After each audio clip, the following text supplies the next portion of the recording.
So I see these three domains of administration. I think of them as police procedures, the exercise of rights, and then geo-economic strategies as all working together, right? But today, I'll only really be able to talk about geo-economic strategies, but I wanted to just give you a little bit of what I mean by the other two. So in terms of police procedures, I'm interested in the police as the visible hand of the market, as literal political economy. Happy to talk about that later. And in police impunity as something that can be lent to capitalist violence more readily as it becomes more formally rule-based.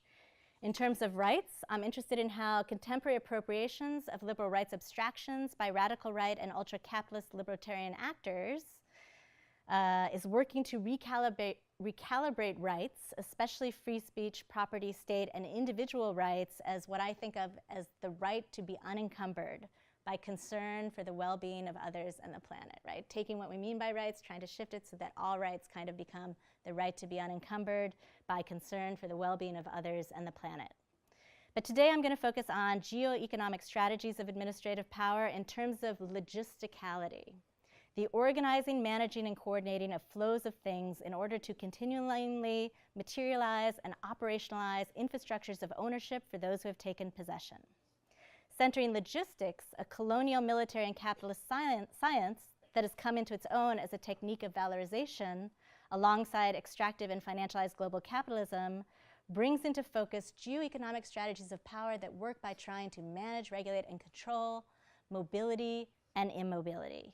On the ground, this means borders, checkpoints, highways, container ships, free trade zones, pipelines, reservations, information systems, security zones, trade agreements, transportation corridors, ports, supply chains. You guys are getting the idea, right? Global assembly lines, right?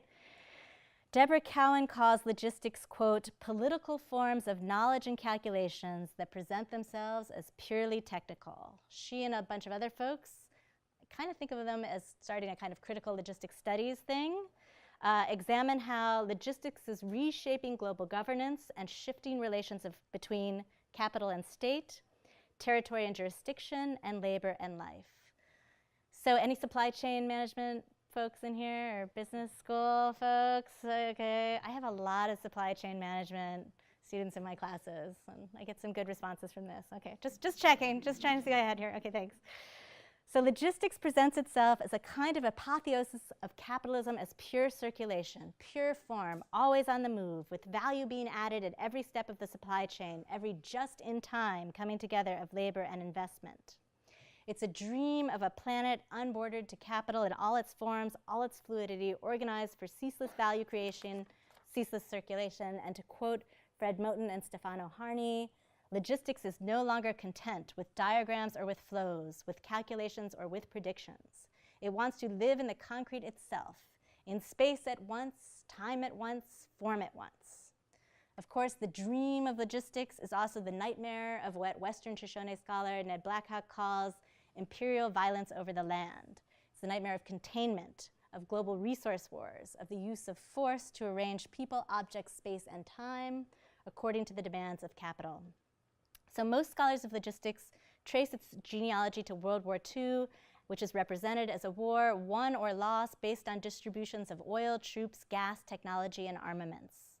The post-war era brings the rise of sophisticated computer technology, the invention of containerism, and the increasing entanglement of corporate and military logistics with the rise of the RAND Corporation at one historical end and the privatization of military supply chains and security during the Gulf War with KBR, Halliburton, and Blackwater, leading into an ever more logistical present.